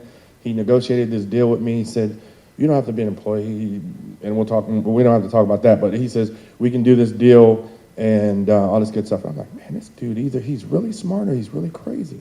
He's gonna let me get away with this. So he puts me in this office space in the back, it's in the old office building, and I'm back with the receptionist at the time, who happens to be, I didn't know this at the time, she felt comfortable enough to tell me that within a few hours of me being there, she was a swinger. And she had just got back from Jamaica on a swing trip. And so I started looking around, and I'm like trying to look for, what's the guy's name, Alan Fun? I'm trying to think, am I being, or Ashton Kutcher, am I being punked right now? What is this? What's going on here? So, you know, just that's the kind of guy Rick was. He put me in a room, and he sat there and he said, well, figure it out. And he put me in a room with somebody that was supposed to train me that didn't train me to do anything, actually, for weeks. And I started writing stuff out, and I would take it to him because I wanted validation of his approval. So I would go in his office, I would type this stuff up, I'd hand it to him, and he'd look, and he had this pen at the time on his desk, a silver pen with these two little balls of steel on it. He would pull that pen out, and he'd cross stuff out on the stuff that I typed up, and he said, cut the flowery bullshit. All this that's what he was critiquing me at the time. So when I finally got smart, and I said, okay, I'm going to type this stuff up, but I'm not going to show it to him. So I typed it up. I walked in his office. I said, hey, I wrote this quote for this big opportunity in New York, but you're not going to see it. I took it, and I ripped it up, and I never showed him anything else again, and success started happening after that. But again, the guy he gave you the freedom to grow, learn from what he showed by example, but then grow from that. And I'm going to share a real quick story because everybody talked about these crazy things that they did with him. Gary and I we could write a book literally on the things. But the first trade show I did with Rick was in Miami. I think it was like 2001 maybe. He made us wear these Hawaiian shirts you're wearing tonight, by the way. Gary and I were pioneers of this shit. You have no idea. We wore these shirts for 3 days. As a matter of fact, we only had one shirt, and we had to wear these stinking shirts 3 days in a row. And we saw these ladies of the night walking down the street, and they were like, we know you guys. You wore those same shirts the other day. The last thing I'll say about that same trip is Rick, as Kevin so eloquently spoke about, everything was an experience. You had to get out and experience the town you were in. So we were in Miami. We start walking, and we walk up on this place called Madonna. And he's like, oh, let's go in there and see what it's all about. So we walk in Madonna. Madonna happens to be a strip club in Miami. We didn't know this at the time. Right. So we sit out, and we happened to be there on 2 for a night. Go figure, right? So we sit down, and this lady comes up, and she's talking, and she's like, yeah, it's 2 for 1. And we said, do you guys want to go upstairs to a private area? And we're looking at each other like, yeah, okay, let's go upstairs. So it's clean, by the way. If this is G-rated, by the way. I won't tell it. So we go upstairs, and this lady, she starts, doing all this fancy stuff with her legs and feet and all this other kind of stuff. And she's like, oh, I can make you so excited with my knee. And Rick looked at me and I said, the only way you're going to make me excited is if you have a hole in your knee. That was it. Thank you all for coming. Good night and God bless.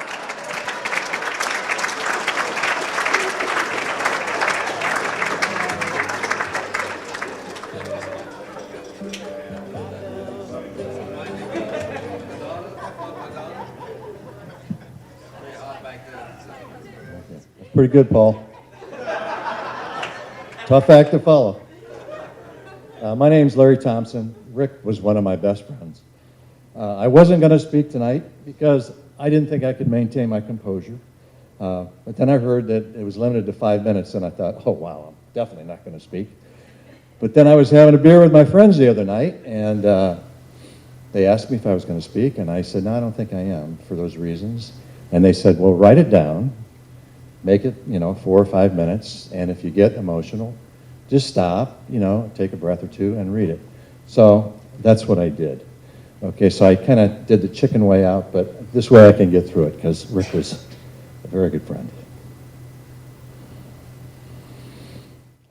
I met Rick in church about 25 years ago. I was a Sunday school teacher, and I had both Amy and Allie in my Sunday school class. I soon learned that Rick was a pilot, a scuba diver, skier, motorcycle rider, racing enthusiast, businessman, and many, many other things. We certainly had a lot in common, and it didn't take long for us to develop a lasting friendship.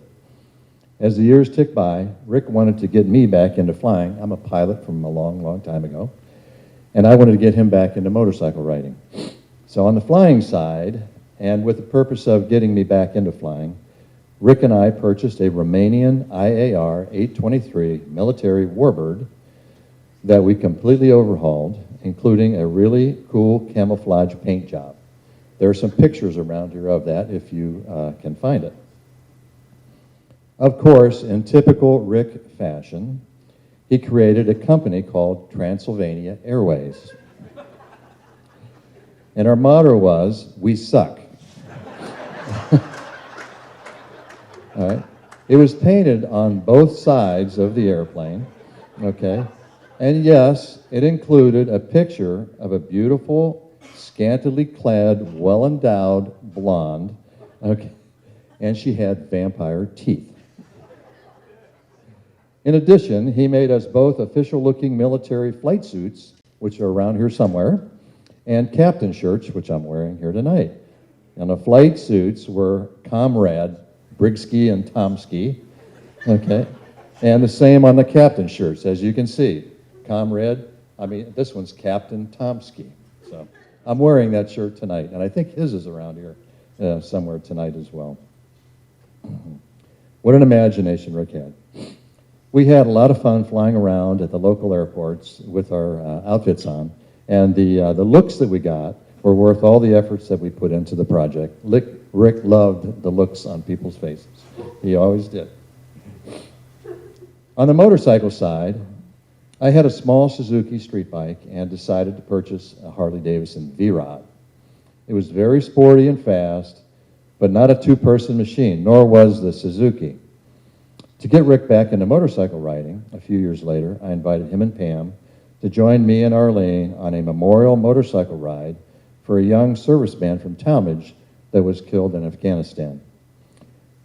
I loaned Rick my Suzuki. It was a great ride, and he was hooked again. Soon thereafter, he bought a motorcycle.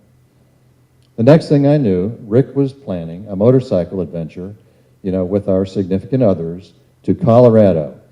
We soon flew to Denver, rented huge Harley-Davidson motorcycles that we both were afraid to ride. And of course, we didn't tell the girls that.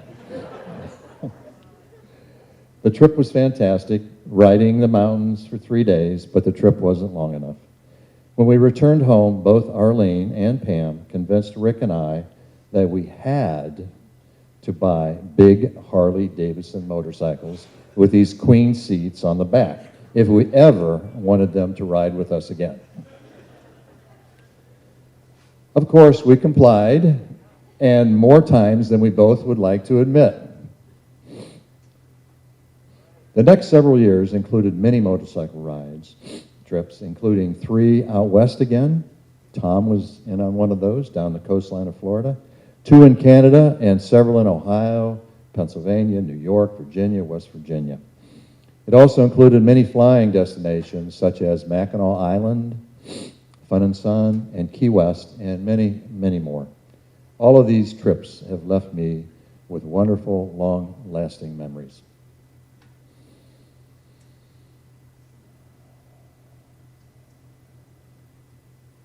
This is why I wrote it down. I can't begin to tell you how close Rick and I were. We had so much in common and did so many things together that it is impossible to even list them all or even speak for hours and hours. Rick loved life, and he lived it to the fullest. Country western singer, Tim McGraw sings a song titled, "Live Like You Were Dying." In the song, he sings, "Someday I hope you get the chance to live like you were dying." This is the way that Rick lived his life, and we all should listen and learn from his example. If you get a chance sometime, okay, pull up that song, listen to it, get yourself off in a closed room, maybe all by yourself. Listen to that song and the lyrics, and I guarantee you, okay, you'll have a big smile on your face before that song is over. I know that we are all missing and hurting from Rick's loss. I am sure that he has touched the lives of every one of us in this room tonight, and even many, many more. However, we are all so fortunate to have had Rick in our lives, even if it wasn't long enough. Rick believed, as I do, that it is way better to have loved and lost than to have never loved, to dance than to have never danced. He believed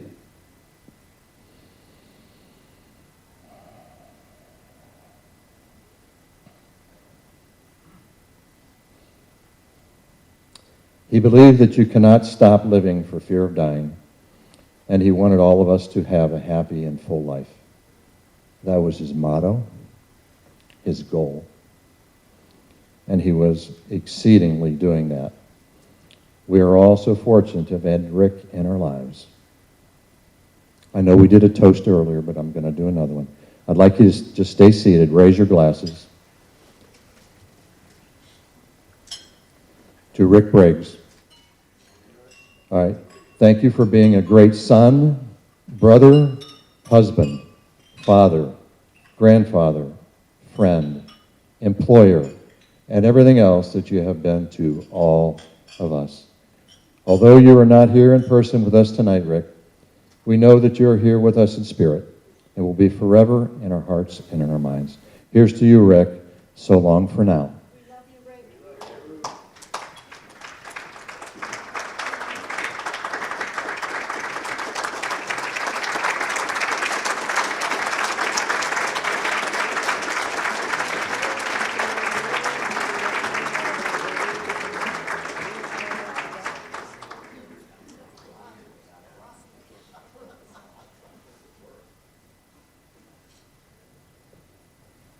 Good evening, everyone.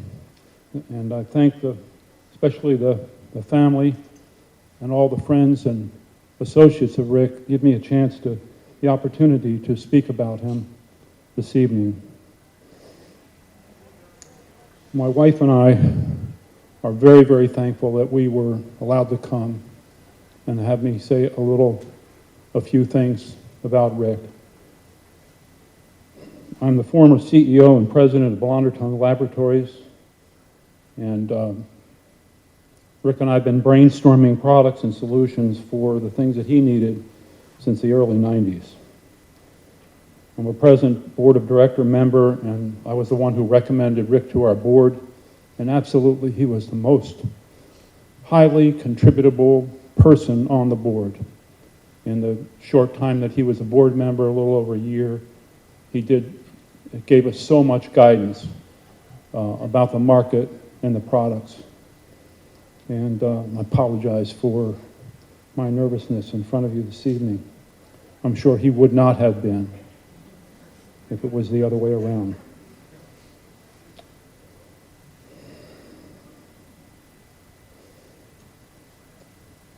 As Kevin Brainerd said, what kind of boss he was.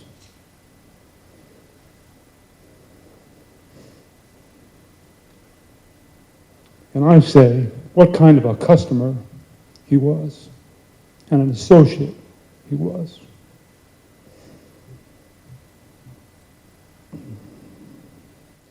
Both Rick and I were Cessna 210 pilots, owners, and operators. So we shared a lot of aviation commonalities and likes about that particular field of interest. But he was into so many things, not just aviation. And learning about all of those things this evening has just been so instructive and inspirational for me. Looking at the word cloud, I have written down some words, and a lot of them match what's on there. I'm going to read my list. These match what's on the list. Fun, the largest type size on the list. Kind, generous, driven, a visionary, creative, innovative, and forgiving. However, I have a slightly different list in addition to those. In business and life, he was an idea person, an explorer of new ideas, unlimited courage, unafraid, determined, persistent, relentless, iterative, even to the bizarre. Because for an idea guy, if you don't explore all the bizarre things and have the courage to offer all of your ideas, then you're not going to get to the best ideas. And he never was afraid to take a chance and think out of the box. And so, just like in baseball, if you hit 400, like Ted Williams, you win batting title every time. But in an idea guy's life, if you don't offer those 10 ideas, you don't have an opportunity to throw the 6 in the trash can that didn't work, but the 4, execute on the 4 that might. He was honest and beyond honest, candid, which means brutally honest, which winds up being incisive. So he could take your clothes off you with a scalpel, and you didn't even know he had done that until you reflected on it later and said, holy crap, I better listen to this guy. Open, transparent, strategic, tactical, loyal, and loyalty, trustworthy and trusting. The most responsive person I ever knew, as Kevin said. He would take my call even if he was in the middle of something with Kevin. Just unbelievable responsiveness. Non-stop. Non-stop to all of those things that I've already mentioned. Lifelong. And the alliterative. Lifelong. Loyalty. Concise. And back to meaning concise, he helped us name our most successful product lines. Clearview. What does that import? What does that impart? Better pictures than anyone else in the market that he served. Aircaster. What does that mean? In an instant, you know something that's signals over the air are being recast and resent. Part of the marketing genius that was mentioned earlier. And Blonder Tongue benefited greatly from those things. Well, off the serious topics. And I'm glad I got through that without having to stop and pause too many times.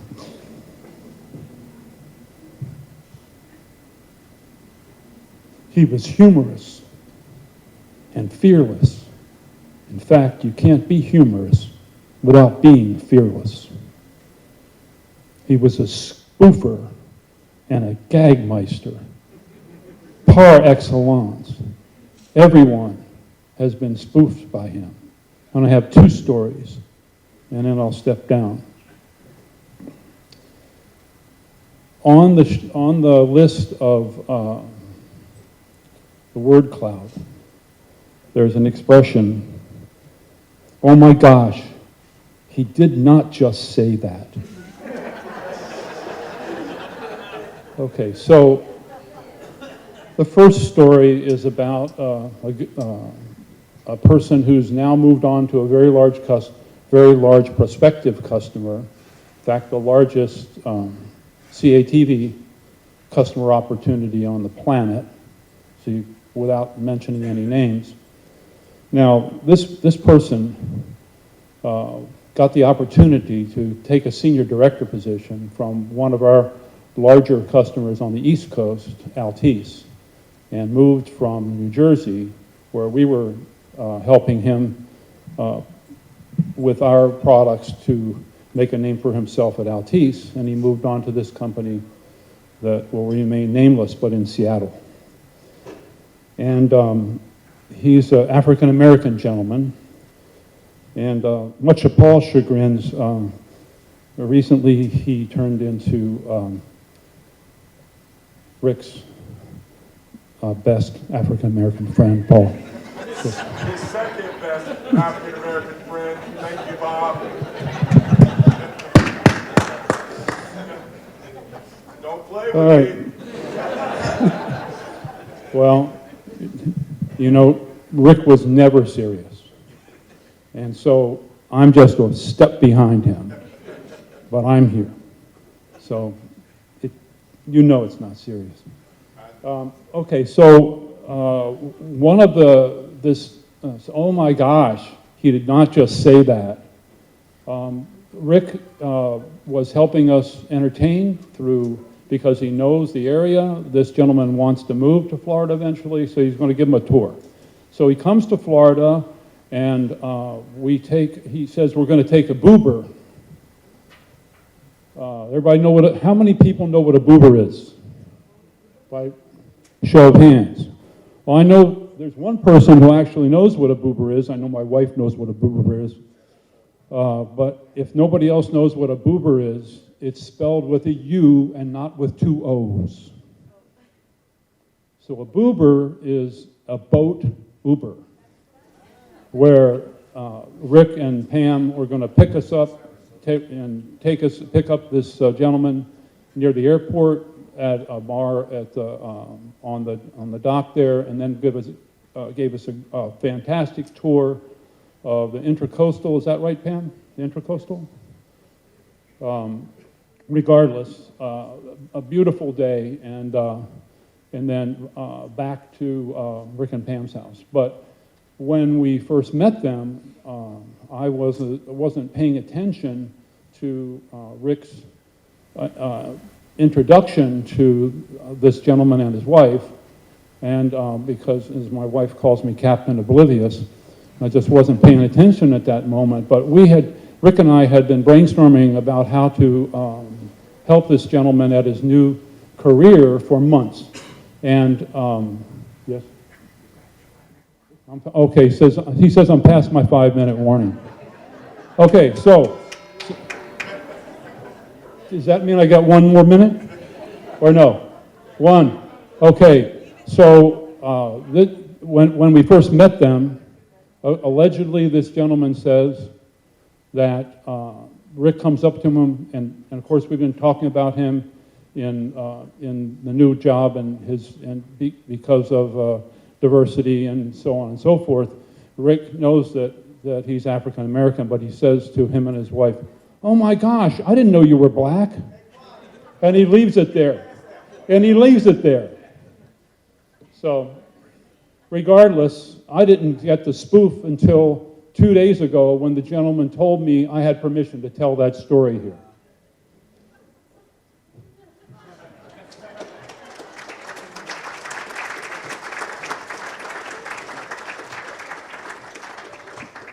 I loved Rick Briggs, and thank you for letting me talk beyond my 5 minutes.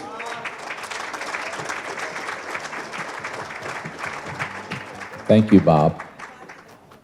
I loved Rick Briggs as well, and I know Rick Briggs well enough to know that we should be partying. What are we doing? This man's estate is paying for an open bar, and we are sitting in here wasting an opportunity. Can we please have a good time in Rick's name?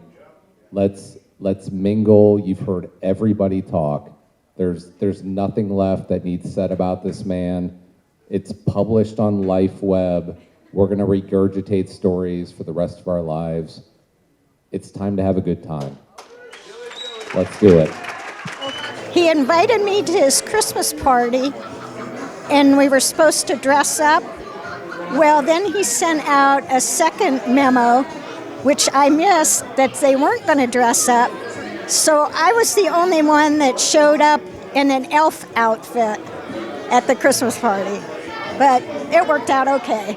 It was still fun. But that was my claim to fame.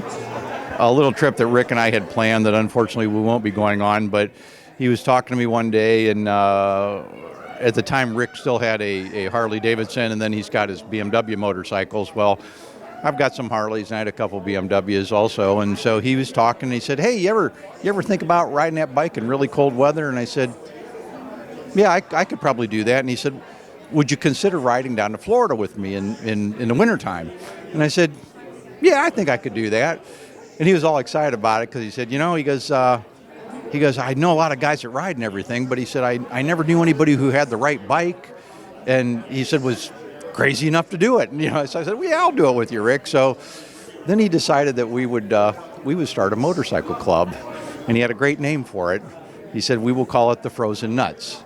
And I will leave it up to your imagination as to what the nuts were. So anyway, that was a plan that we had. Now I've come to find out that Rick had also designed a logo, which Larry Thompson told me he had been working on. Well, I haven't seen it yet, but would have been a good time, but I'm still going to think of Rick, and if I can, I'm going to get maybe Larry and some of the guys to do something really crazy and maybe ride to Alaska.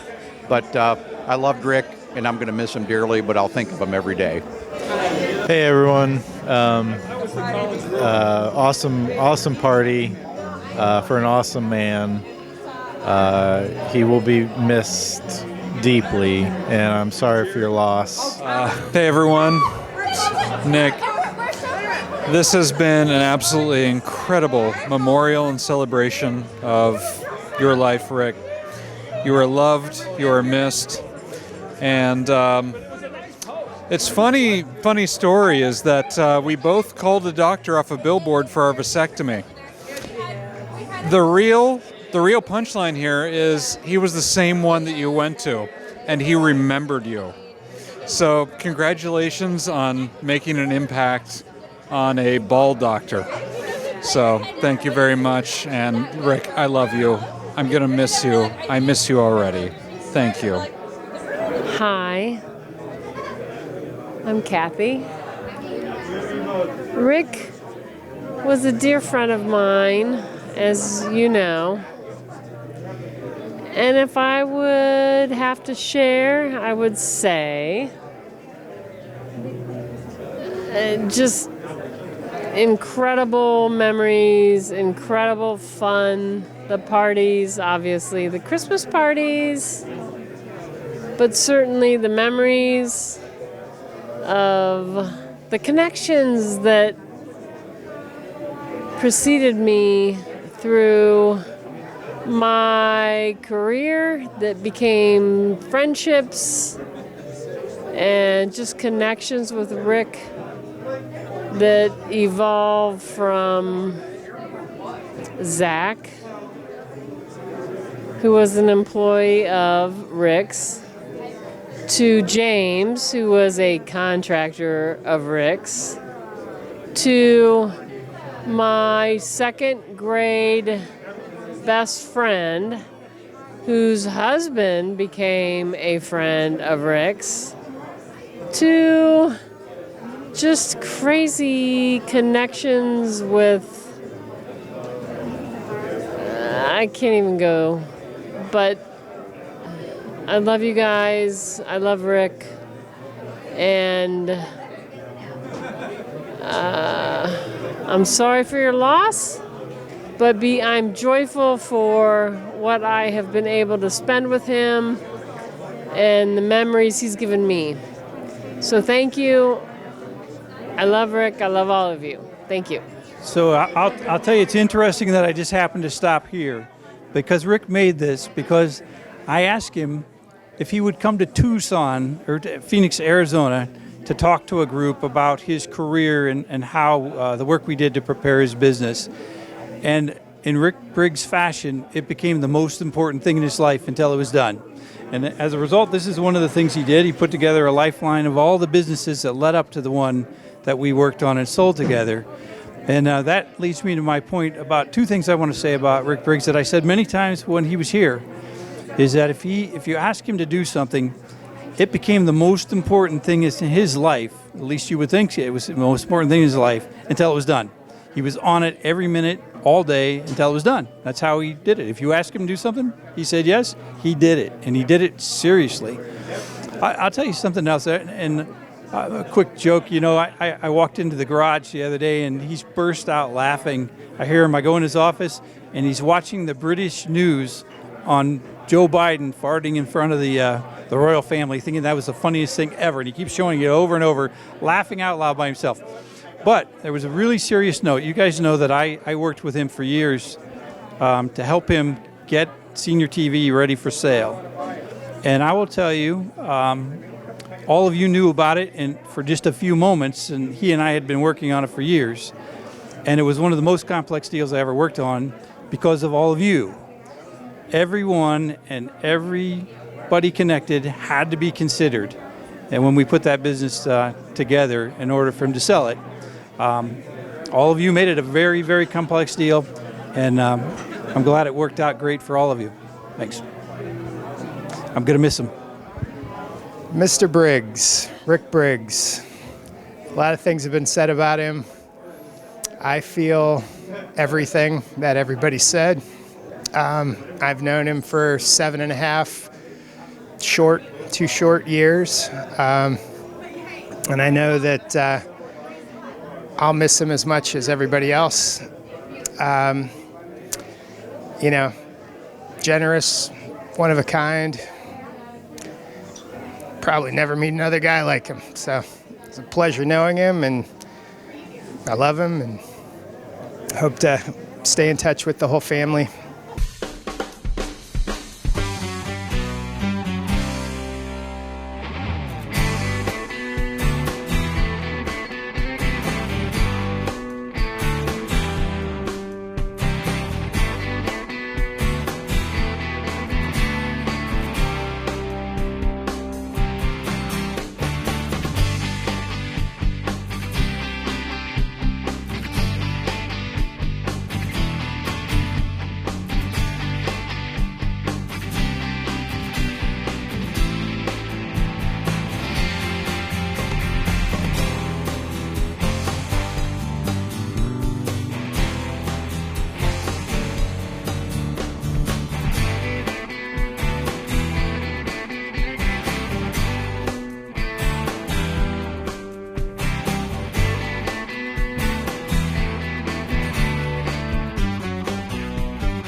All of the restroom stalls are equipped with the Brondell Swash 1000 electronic bidet toilet seat.